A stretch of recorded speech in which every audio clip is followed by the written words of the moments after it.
Apa kumaya?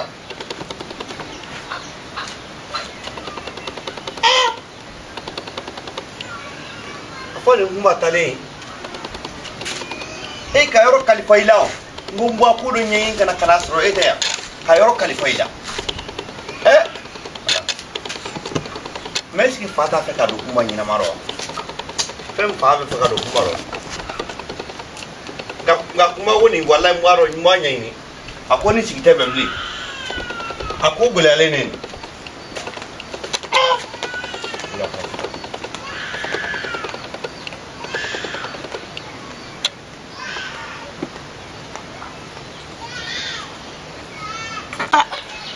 Ai mi gosa bada ba.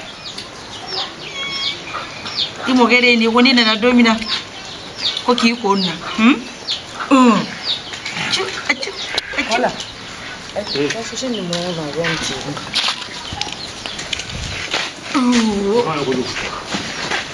Oh, na.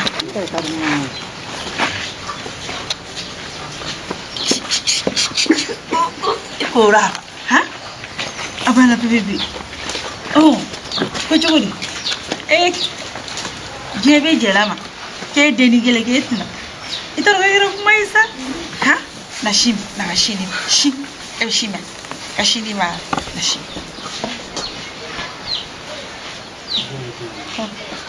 Shim. Abana no shila.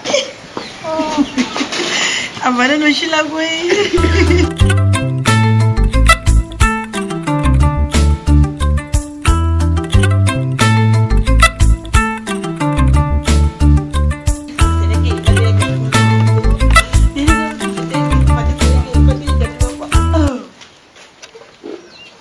Lagi.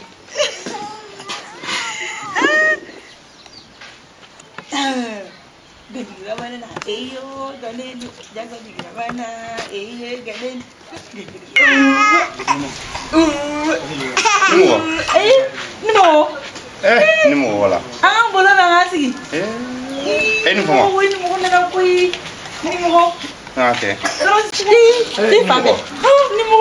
Ini fama. Ana dangan yoy. Papa, isi ini mau. Ini mau. Ini kemana boy?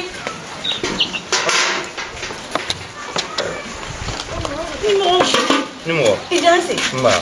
Iboro mau. Ayindi. Obega gini. Bendi. Ini mau. Bukai fuya. Ala dah yang nyoy. Basi deh. Papa. Adi.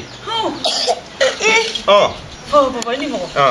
Iro komple barabi. Awi. Kane kusi bayi ni ko. Basi deh. Tabarikala. Ayya. Awo. Nimo. Ne ngwale blala rodombo, ngwale fali ko e ugwale ni doni. Fali ngwa. Bene ulenga ko ni sikita bembe. Awo. Fungwe ulikanya ni.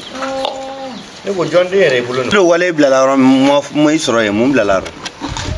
Ini mo blala wa. Ne wale blala ro doro yani ngwa. Men na le na la soro itei. Anguno no fille sango ilo nga ulika ko nyene ngani sikita be. Awe. Ini mo. Etala ko be nyaga mile ko ya. Ha? Ne ko jonde bulo ni. Ole maro ye ganyoro. Ngonya dindo la isingani mi ari ndulo. Ini mo. Jala ni ya wele jabi o to kala malisa. Na wele jo. De tiga ala wele duwo do ko ne be den soro wa. Feu. De ma fo ko ne kan kana njigila tiga ala la ko ne be den soro wa. Feu. Ala le no den ni ma ntanwe. Allah akbar. Ni mo. Ha? Telephone te dona. Kuna den digile ni. ala barika la koni kholo ke bili subaga nyagwa o dendigile ndibi wallahi ni mo ne ma fiengi kini jigila mi ala la ngoy be dinsro ha alhamdulillah rabbil alamin ni mo ndra ga mi na la fi ala le no ke mbe noro ni mo ala dango ke ni mo atungara cheyo akera museyo jangoni tunga bo wolo kumpana o tiare alhamdulillah la wonna ke cheri ala tanola awo nya ene no fo awo ko na ko ronyo wala awo na wani mo abe bogo dun ala na na cheba ko na dam na te so bo fo sila o mele agwa flidaro sa yoro ibere bolo kudunga moto jeba to bona dem fa flari wallahi non ta bere da kelima o na jimini ka to ama ngani mo non ali kuma te din gondo fe ina mini di lo kuma la wodi de ne garzige tigi yele ya be ko ke de ta din ne ko ya kerengere ni ala i muso flana Allahu akbar gogo ko ko ne de yele mari efe ke de tay kono barani kale cheta siga fakate ni fe ko anta ko ata kono soro ni fetu subhanallah wallahi min mo ino jugum balay kana yane kange he akele nyani di ifa ga konte do baba konte marjadi Allahu akbar nga jiguna wolo te kumunale o te kumu feu mfatere ke do yi mbolo fe ona fo nyama ka be kile sabaja ko ifade mfa ko babe wuli ka ngoro akele te wa kile sabana lo shila lu ne heni mo ja ko chian ko yiro de bamana la da goro ama ban pepepe ama bande ke baga do wale me atoy ne feu atoy ni mo wallahi ne ay che kun jalne reka to do gabile o mo jani me ka na la so la fene ko chiare o jale ni kala yoronga akili ben ni na mum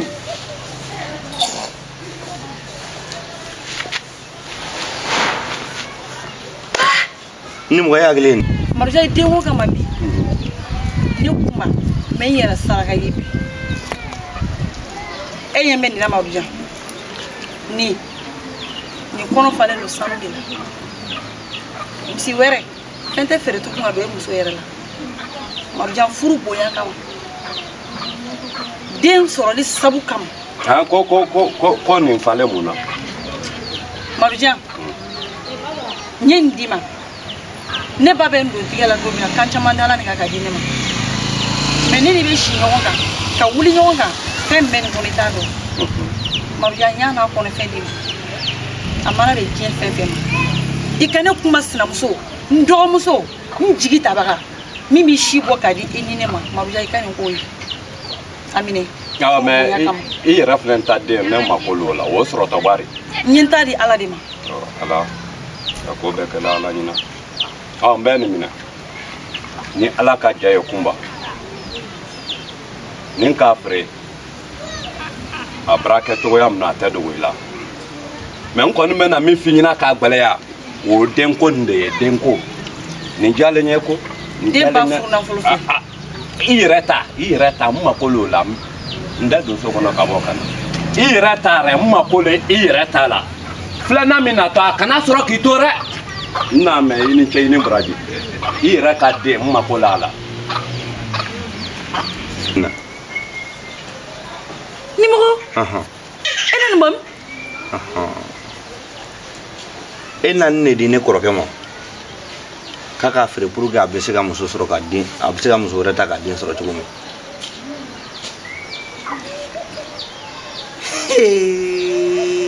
ni mo ka ba ko nana ndi maru jani ma feu ngaka muso furu muso me den wolo ga dama wala ngaka ta fere amana be fenfe ma aka wardo muso la muno yebolo allo ni man ni mo awala filanele mo ngongo ni feni ni manga bolu kono na do filane ma wa bolen bolo do kana bolo do adum be lukelen ambe mo keleni ro ni fembo ko ga bolo ko adu do ngani bolo keleni o be de keleni aloni kama na furna folo de dama ana frene de mo ne ga furna folo dama ngon te bolu kono Allahu akbar ni mo on na le woro na la soro la ko den cheri na la soro ki dugu kono woro ko na den soro wala beriga longo jale yi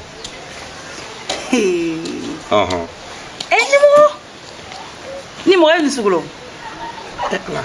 cela sigi gweleya maruja yere hine kama furu bonya kama ne na nindi no te ni mo na nga du chiele ne be furu dum na kana ka du kono ne bay fen sabar kalfanem misi bakeli saga bakeli ani saga jigi keli ani ni ko ngala ko ngan sigi misi bakeli ani saga bay hono mana ke fen fen ni ko ngan sigi ko na ko kan jigiri wa ko ne chiere Allahu akbar ni nganga do ne den folo de tigela o kera che o kera muso yi ko mu wulo gelale ne ma ni tiga se ka den so ne fane ata ka di korke di ma ngaka ire sutrala o fengele wole na le lu kono bi o fengele lu kono kana soro de wo fene soro le ne se wallahi o kali femi isra ala bulu wallahi ala kan isra jugmana amina ni mo ya ci ko di ni mo ne beta wo ya sila lumina na kalfa do so ga do le ndo dugu kono doron tala mine do so ga la ni mo ate lugele mayani lugele mono adun din de gala ko marujanti ga hinyala tugunu ni mo ne na ko kuma kele ne fiyengi be saro ne be tuli wallahi ni mo ne ya kono bi mbo ena kene de ni mo ko fana kene koy ina kenye koy ni sigim nabi ni aboya la dilikana sans mo soro ne wale de ngani mo jege bole lasna jola kwa fuse na jola o be kelini o be te jogele de ni do de intigala re ko mi maru jante yambi de ko ni bangira ko ebe bagi min ibadu de intigala ado magate ni di o chiari chiari in cheni barajala kisa ami tin re atale fanyo be ni mo ala de to la lo makono no lo makono ne feu nte bana tuma fo ko ka to do dama ne ga ngo beni sigi ka longele ni mi makono ko kuna te wolo kuna wolo le ka longele ni mi ni na de to ke lo makono ni ala lo makono de sanjeli ala dangen ke wani ba kale ire da nyama kalama na nyama kalama ne nyama kalama boy ni mo ya gili to ado de lala mena do ategela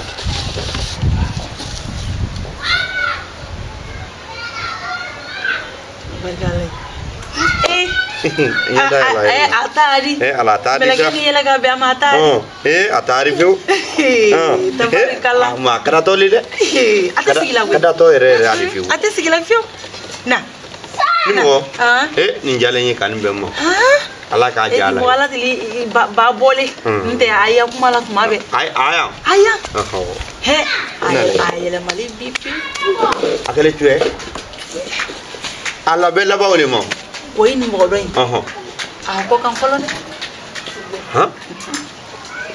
kalibri nga ni mo manyi ni fe ala yere di kama boya mi ni che fara baga ay kita gogo no fe akena ala kala sigila du kone dunto kale be ko ale dunto ni ne tumbora ntenya re ni na tensi ale ma ko ona le kale nyata na ni didu kanu aga tebe ko chali na kuma chali ngara be baruto ma mo itilo nge sereno daga sigi akensa isabari akensa woni bulla nyoma to go to bisa ibabla nye boachila na nge sereno daga sigi oui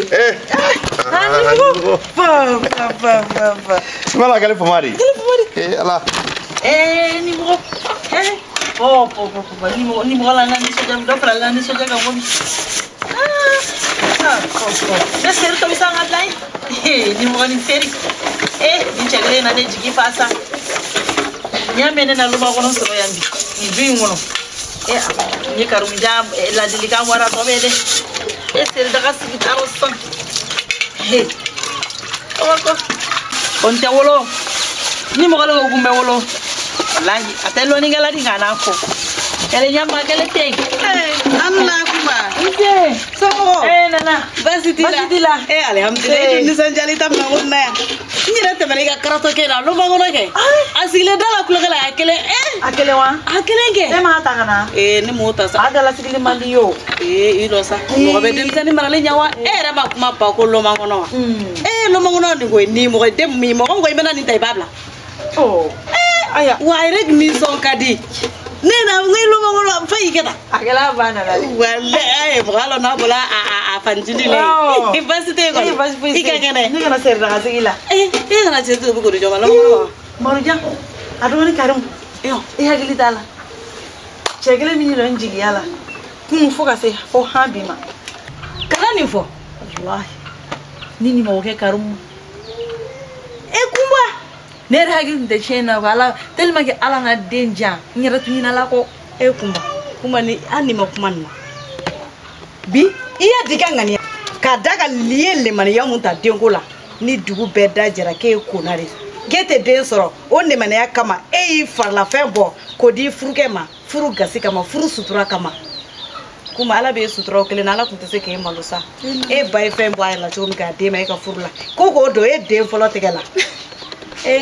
Ni kasra ne rebe kasire nana ni binala o fenkele na seki ema wallahi kanga ala fuka barkada ki ba fuka barkada ire ka nyuma ya o de ni ki ni ka nyuma ya kunte sa masro iperle ga bulane la den flibolo nana me ya ke ngana nyuma sala ki den balo ka doni min gama ne bagi bontigela kadi marujama ni ko makaro nana wasoro do ngakala na fora ko o bagi kelen de tora mununu na dugu kono fo kuno do ne den tigela bi nana ne ga ngala ka masaya siga ma ni gala tammi wallahi ne dara la ka ala de nana lo ma kono yi wolu ma kono te chede muso de te ala ga de na le ne ni de wol bala kalfa ko barsa ne kon ba do don ba ka fe me kuma al ni mo ko ti ka shi ko do na la ko de ngele de be ngolo la dingole mbengolo den lo makolo ni de o de fena na le fena mi ga di bay ba do wa o ishi